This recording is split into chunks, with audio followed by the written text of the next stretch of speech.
Good day again. I hope that you are all okay.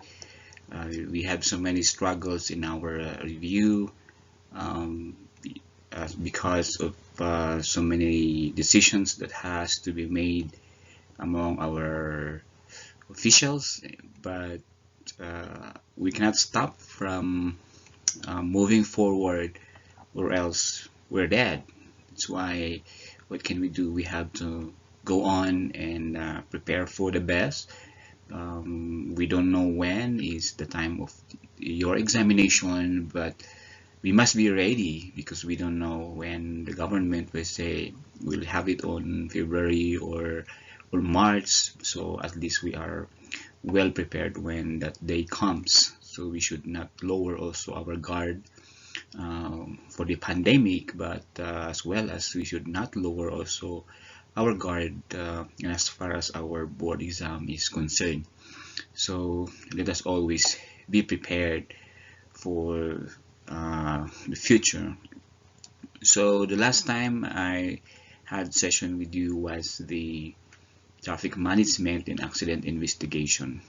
So this time I would like also to share with you about one of the most important subjects in criminalistics, which is polygraphy. So as you can see in your screen, the word polygraphy was described as the science of lie detection, though there is no such thing as machine that can detect lies. So the word lie detection or lie detector is actually a misnomer term, which means that it is a wrong given name because there's no such thing as machine that can detect lies. So why we will use the word lie detection? Because we cannot really detect if somebody is lying or not. So, however, for the public to understand better, they are using the word lie detection. So when we say lie detection, we are referring actually to the use of machine in order for the lies to be passively detected. So that's basically uh, polygraphy, and that is what we will be talking about this whole session. So we're gonna have, hopefully we would be able to do it within 4 hours or beyond 4 hours. So let's see what we can do. So let's begin.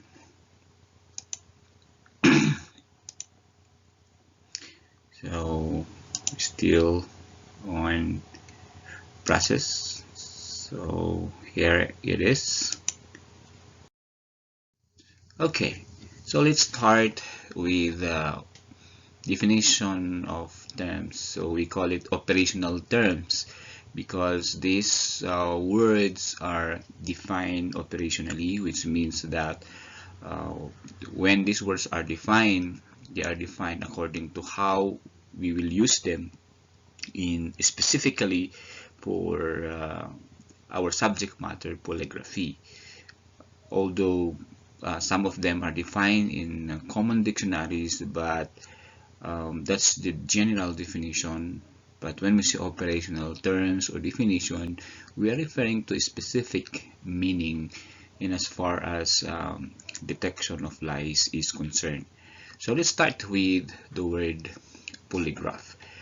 So what the description given here by uh, our um, definition is uh, instrument. So polygraph is an instrument. So meaning it's a machine which job or which function is simply to do this. Simply to record what are going to be recorded. So changes in blood pressure, pulse rate, respiration, and skin resistance. So one thing noticeable here, one thing that is noticeable here is um, the word record. So what polygraph does is simply to record it. After recording the changes in blood pressure, pulse rate, and others, that's it. It ends there. So that's basically what polygraph do. It's just record something and then that's it. It did not detect lies. It only records something. So you should bear that in mind. So it's just a machine that records the physiological activities of our body, and that's it.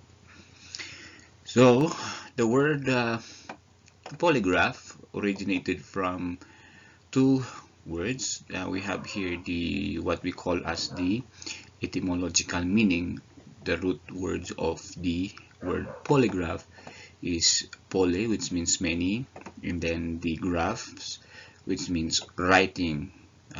So in short, when we put literal meaning of the word polygraph, it means many writings.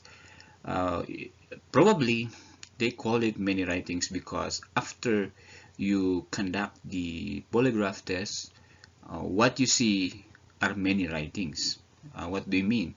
Um, this means, or this is referring to the polygraph chart, or what we call as the polygram, where you can find the tracings and markings after the or during and after the polygraph test. So probably that is where they got the name, because in the early days the polygraph produced a lot of writings, and of course even until now, even in the modernized polygraph still produce many writings through printing. So that's basically what polygraph is. Let's move to the next. So the other important terminology also is the word polygraphy. So sometimes due to uh, lack of knowledge, polygraphy and polygraph are used synonymously. However, they are actually different from each other, because when we see polygraph, as we have defined it a while ago, it means the machine, while when we say polygraphy, it's not the machine. It refers to the scientific method of detecting deception using a polygraph machine. So to explain, or to make it short, when we say polygraphy, it is a science that deals with the study of the machine, which is the polygraph. So when we talk about lies, when we talk about deception, why people lies, and how can we know or determine the signs if a person is lying, and then we will use the machine to aid us in accomplishing our objectives, then that is what we call as polygraphy. So it's basically a science that deals with the study of the polygraph machine. So another important terminology here is this, the word fear. So the word fear is not new to all of us. Even children know about this one, but why is it important for us to know what fear is? So, however, it is defined here as emotional response to a specific danger that appears to be beyond a person's defensive power. So, if there is emotional response due to a danger and we could no longer accommodate that by our defensive power, then that's where fear comes in. Now, what is the connection of this fear to polygraph test? What is actually being detected? Take note of this. What is actually being detected by the polygraph machine is the, or what causes the body of the subject um, be activated, which the polygraph machine will record is fear. So uh, what do you mean by that? So fear of what? It's not fear of the unknown. It's not fear to the examiner, but or not even a fear to the machine, but it is fear of being detected. So if a person is lying, he doesn't want to be detected, and he is afraid to be detected. So when a person is afraid, then that's where physiological activities also begins to appear in the body, such as the heart beats increase, blood pressure increases. So those are caused by fear. So fear of detection is what activates these physiological changes. Fear of being detected from lying. So in other words, if the subject is insane, he cannot make logic, and so there's no defensive power, then polygraph is useless. So if a person is not afraid at all, polygraph is in vain, right? Another thing is the stimulus. Stimulus, a plural form of stimuli. What is this for? So it says here, force or motion reaching the organism and excites the receptors. So whatever excites the receptor is stimulus. When we say receptors here, we are referring actually to the sensors of our body, or the senses of our body, the five senses. And you know what are they? They are sense of sight, taste, smell, touch, and hearing. So whatever is activating these senses of our body is called stimulus. So for example, if you are so hungry and you smell an aroma of a fried chicken, then definitely you might secrete saliva, or you feel more hungry. Then the odor of the fried chicken, or the fried chicken itself, is your stimulus. It excites or it activates your sense of smell. So that is your stimulus. Or if you see a beautiful flower and you begin to feel relaxed by simply watching beautiful flower, then the flower is your stimulus, and it excites or activates your sense of sight. So now in polygraph, what is this for? So stimulus, meaning what activates the person. How does the person reacts?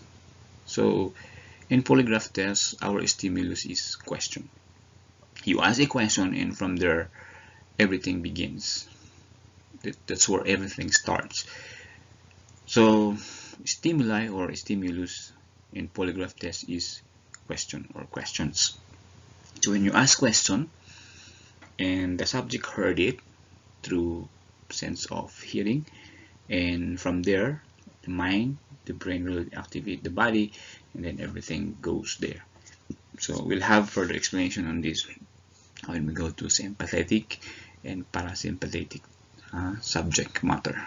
So that is what we call as stimulus or stimuli. And then another one here that we need to define is called reaction.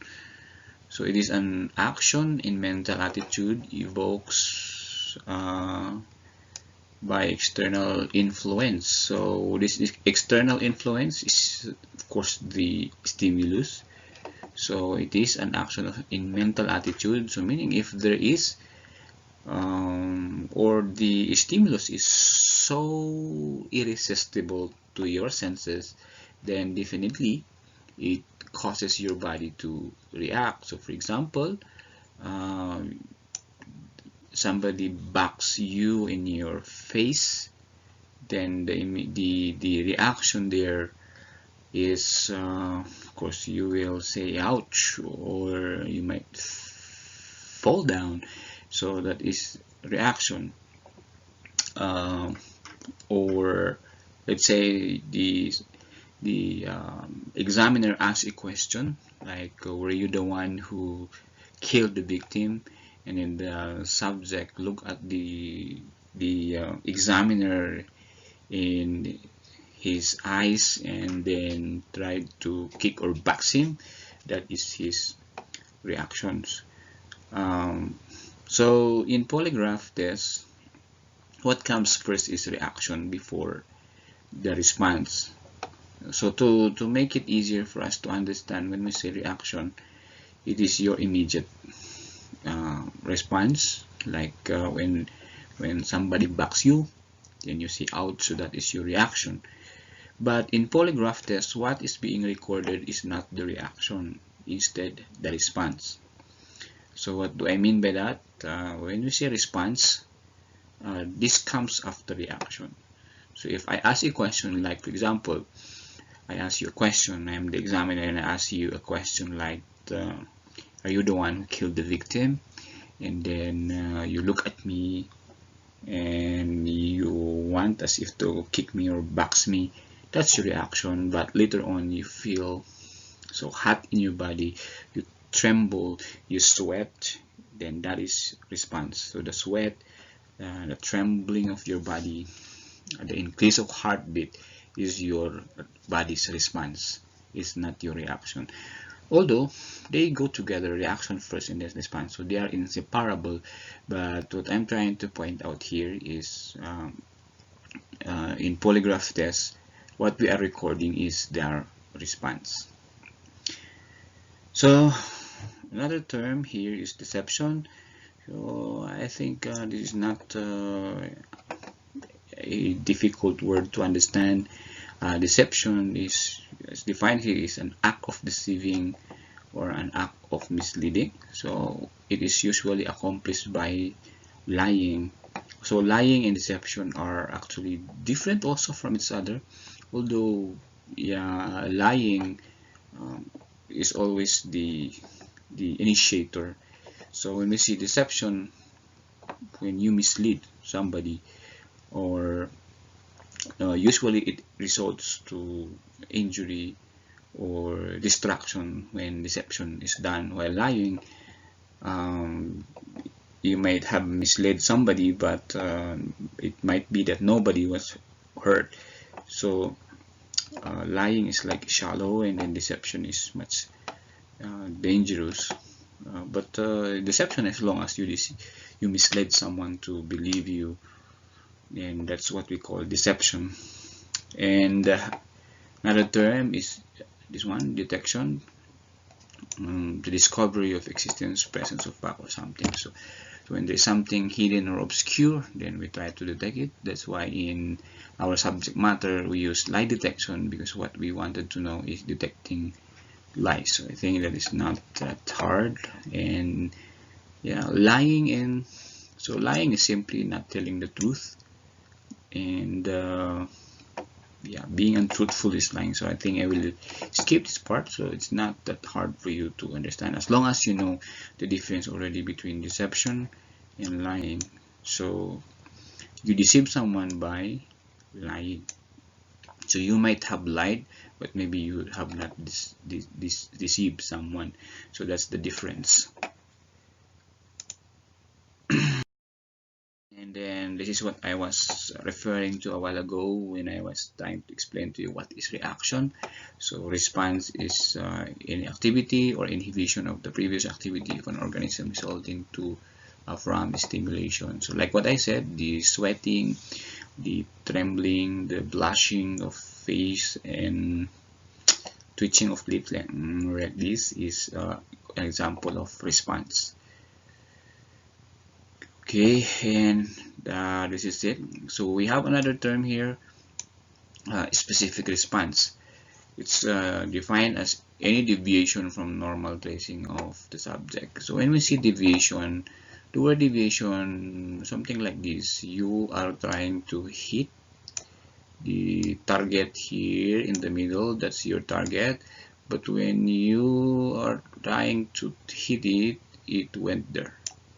So your arrow deviated.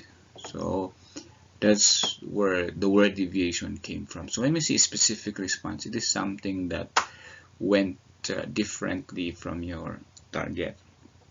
Now this is a term, instead of saying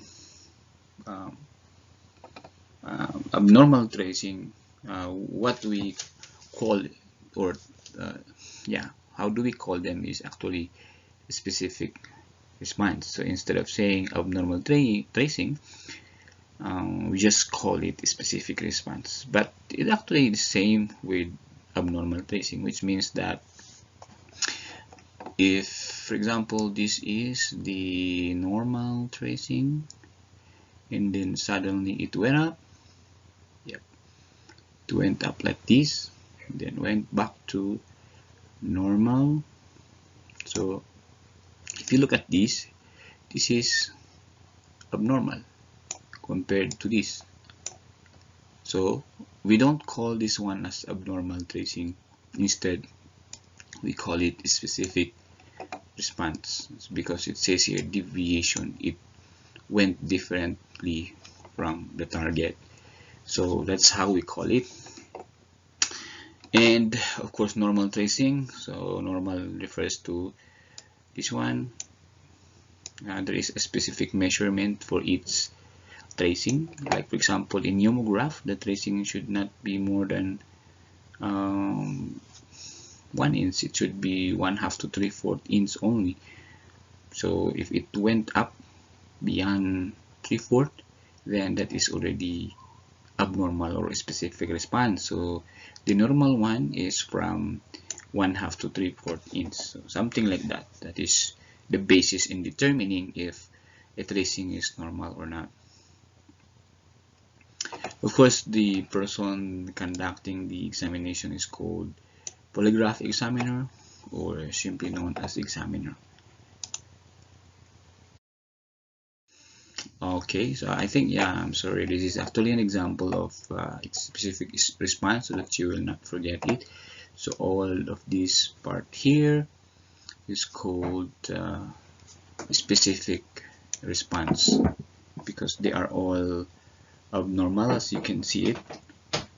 So this one deviate from its normal tracing, this one too deviate from its normal tracing, so they are supposed to be normal one, but they went differently. So that is what we call as specific response. And in polygraph test, this is what we are looking for. We're looking for a specific response, and then we will analyze it. We will study it. Is that caused by lying subject or caused by something else? Because not all abnormal tracing or a specific response is a sign that the subject is lying. Another terminology is called chart or polygrams. So in this PowerPoint presentation, supposed to be chart and polygram are actually different. They are also used synonymously, but there is a thin line difference between chart and polygram. So when we say polygram, refers to the composite records of pneumograph, galvanograph. So this is more likely on polygrams. This definition is more on polygrams, because when you see polygrams, exactly what you see. So this is polygram. So how do we differentiate it from chart? So polygram is when there is already tracing. So as you can see, we have the tracing already here of the cardiosphemograph, the galvanograph, and then the tracing of the pneumograph. So once you see those tracings in a chart, we already call that as polygram. But when only papers are there, we call it chart, polygraph chart or paper chart. So paper chart is when there is no tracings yet. So that's how we differentiate chart and paper chart and polygram. And what is subject? Of course, the person being examined. So polygraph examiner is the one who examine, and then the one to be examined is the subject. So it's very simple. So that when we talk about subject, you understand that we are referring to a person to be examined, and when we say examiner, we are referring to the polygraph examiner. Okay, another terminology is breathing rate. So breathing rate, of course, refers to one of the components of polygraph machine, which is the pneumograph. Particularly, we are referring to the tracing of the pneumograph. As you can see in your screen, these two blue tracings are tracings of pneumograph 1 and 2. So when we see breathing rate, we are referring to the distance between cycle. So for example, this is one cycle, another cycle beside. So what we do in breathing rate is we measure the distance of this. We measure the distance between this and that and that. So we measure the distance. So if it's far, our conclusion immediately is the subject has slow breathing. And if they are too close to each other, then we call it fast breathing. So that is basically the conclusion, but of course that is it depends on the chart markings that will be done during the examination. So it's not always conclusive that when it's far from each other, it is already a sign that the subject has slow breathing. So it still depends, but that's what we mean by breathing rate. It means that we are measuring the distance from one cycle to another. And when we say cycle, again, I'm referring to this one, another cycle, that one, and then another cycle. So just measure the distance of each. We call it breathing rate. Such as, for example, the normal one is from 13 to 18 cycles per minute. So if you are able to count 13 cycles there to 18, that's normal. And if you are able to count, let's say, 23 cycles per minute, then that is already abnormal. So the breathing rate is abnormal. So that is what we mean by breathing rate. Then amplitude is still referring to the pneumograph tracing. Amplitude refers to the height. So if breathing rate refers to the distance of its cycle, breathing amplitude refers to the height. So for example, as you can see here, this one is shorter as compared to this, it's taller. So each of the amplitude has meaning. So for example, this is short. The general conclusion there, or what we can draw from that, is that the subject has shallow breathing, like just like that. But if the tracing is so tall like this, then we call it deep breathing, like so that is what does it mean. We call that as breathing amplitude. Refers to the height of the tracing, but it actually means how deep or shallow the breathing of subject is, right? And okay, so we have here also another terminology. We call it specific stimulus. A while ago I discussed with you what this stimulus is, and it is something that activates the senses of the subject. And what was the stimulus again in polygraph test? It is question. So therefore, when we say specific stimulus, we're actually referring to a specific question. So what is this? Refers to a well-phrased question that is designed to cause a specific response from subject. So there is purpose of every question that you will be asking. For example, you want that your subject will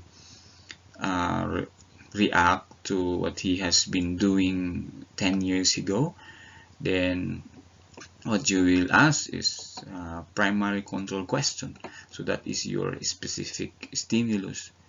But if you want the subject to react on an evidence that is found in the crime scene, then the specific stimulus there is evidence connecting question. So that is what we mean by specific stimulus. We're actually referring to a question designed to draw reaction from a certain kind of response that you want from the subject. So specific stimulus. And then there is also what we call as interference response. Now let me explain to you this a little bit. So when we say interference response, these are response that causes the subject to react aside from he is lying or she is lying. So in other words, not all if you look at, for example, I will show you here. Okay, for example, here there is a sign of abnormalities here. So this one. So there is like a series of abnormal tracing. So if you look at that, it's abnormal. But remember that this abnormal tracing doesn't always mean that the subject is lying. There might be other cause for that. And the other cause of that is called interference response. So the subject might have reacted from something else, not from your question. So interference response, resulting also to abnormal tracing or a specific response. And there are kinds of interference response. One is machine fright response, meaning the subject might be scared of the machine, and that's normal because the subject are not exposed to a machine. And imagine yourself being connected with so many gadgets in your body, in your chest, in your fingers, and you will sit down alone with the examiner. So it adds to the fear of being detected. So and you look at the machine connected to a socket, so as if you will be electrocuted. So if that's the feeling of the subject, it might result to abnormal tracing like this. So machine fright, scared to the machine. Another one is mental tie-up response. So mental tie-up response is caused by extreme emotional feelings. So for example, the subject were asked about, let's say, you ask him if he was the one who killed the victim, and then he thought of it, and he was actually also a victim of, let's say, one of his family members were also killed, and then he began to be emotional. So that can activate also his senses, and it might result also to abnormal tracings. So mental tie-up response.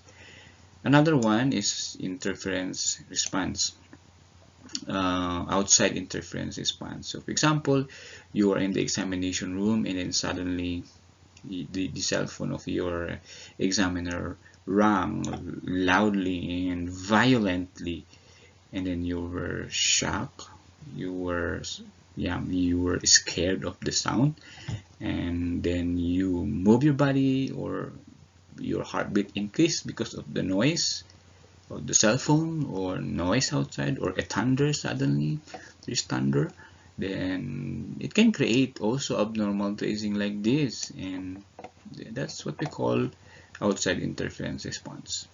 Another is physical movements. So if your body, some part of your body is so itchy, and then suddenly you move or your body, and then it can create also abnormal tracing like this.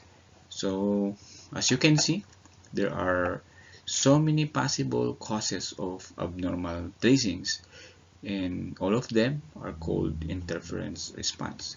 So the job now of the examiner here is to determine what causes this abnormal tracing. So it's really difficult, right? Because what we know is when there's abnormal tracing, you should say that's the sign of deception, but no, it's not. So you must still determine that what causes this abnormal tracing. Is it because the subject is scared of the machine? Is he too emotional?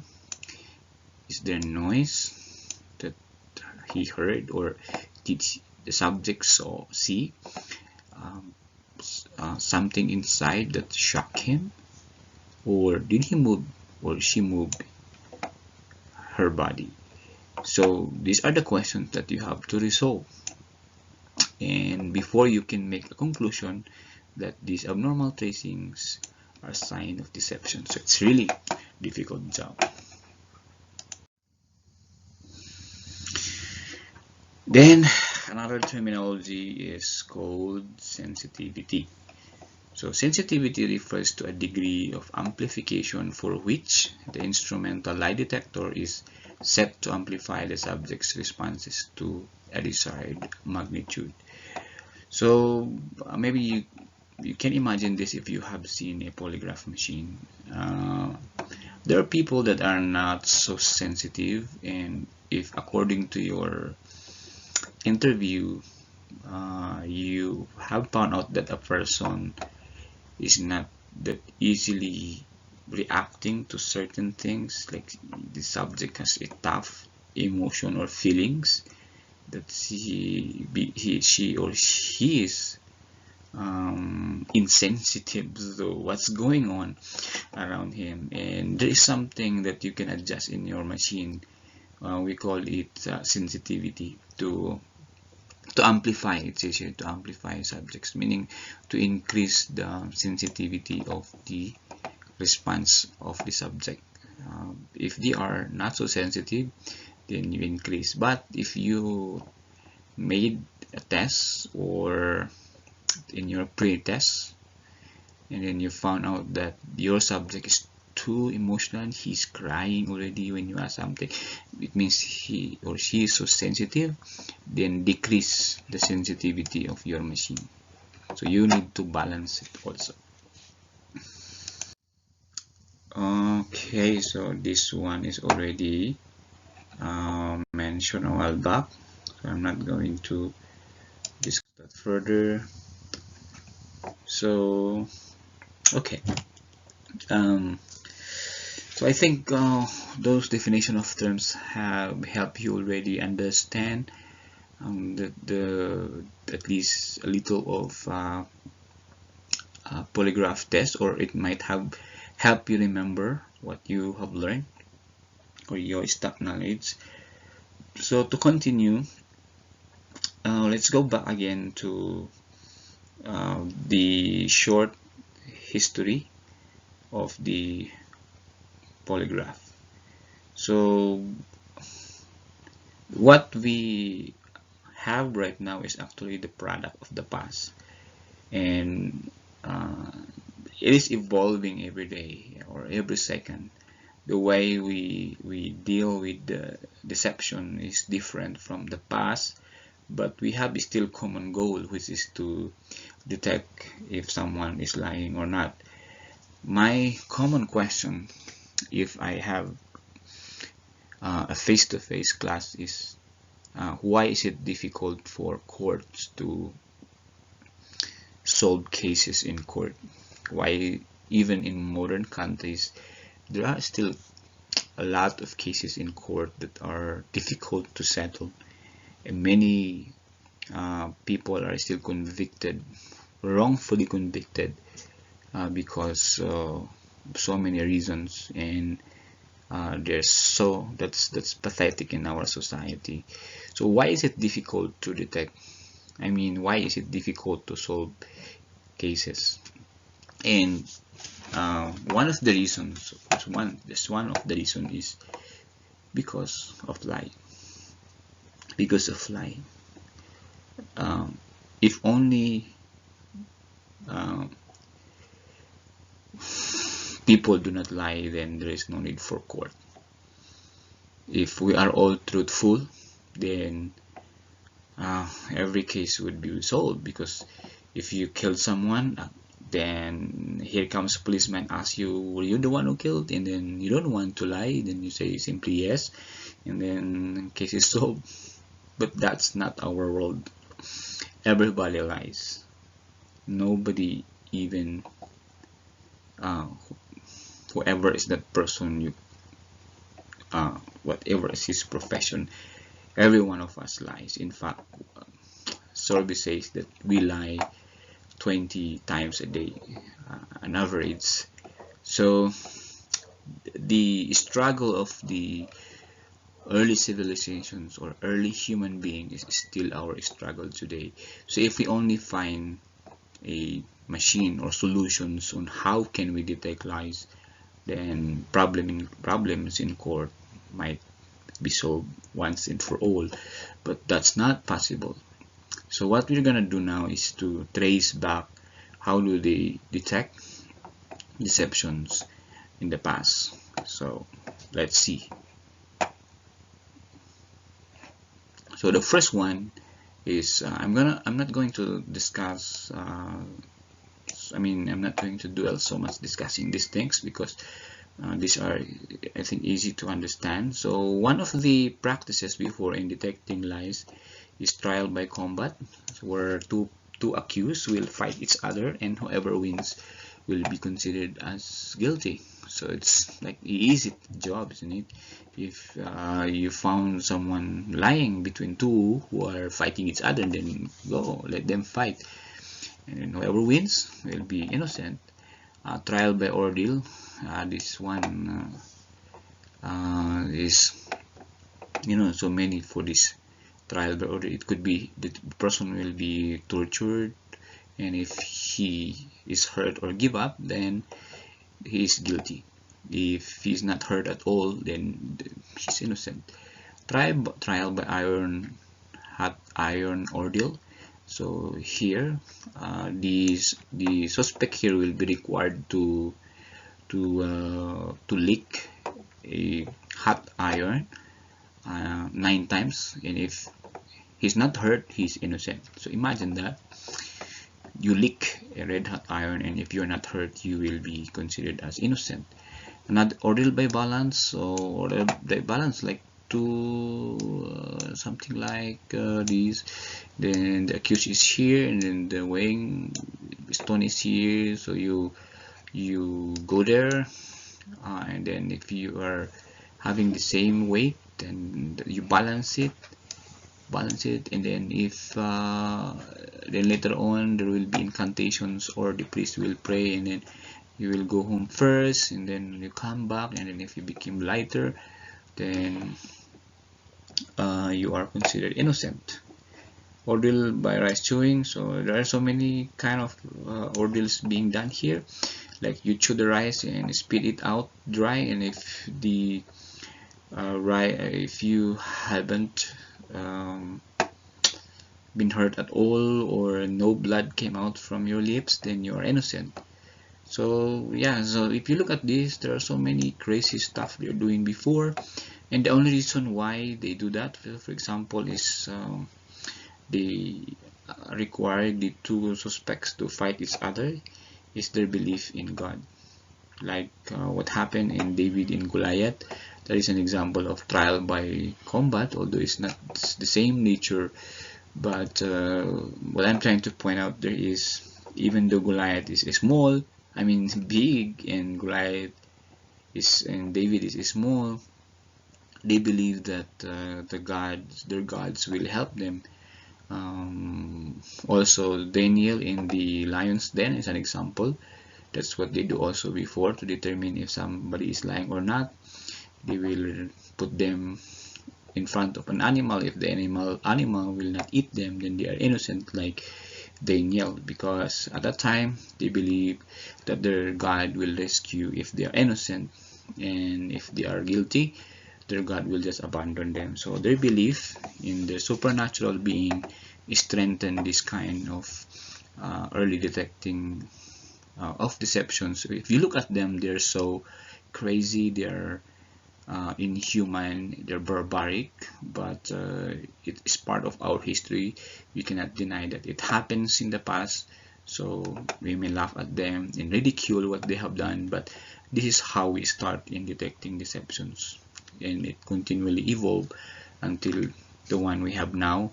Probably 100 years later, our generations, the next generation will also laugh at us. They would say what we have done using polygraph machine is very stupid, crazy, and inhuman. So that's our world is like crazy world.